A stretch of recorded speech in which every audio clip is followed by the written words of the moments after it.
Images can evoke powerful emotions and psychological responses.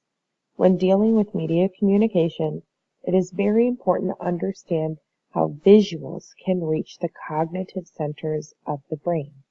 The cognitive response is closely tied to emotional response, which is an important part of communicating with viewers. Let's take a look at the images that I have chosen for the campaign. At the top left, the image is for the American campaign. A group of individuals of all races, religion, ages, and sex. This image is visually attractive to our viewers because all individuals in the image are smiling, happy, holding and standing behind the American flag.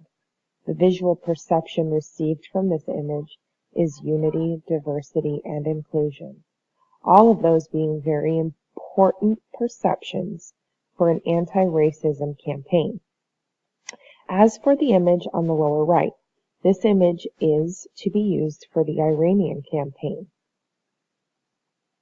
This image is of many different Iranians.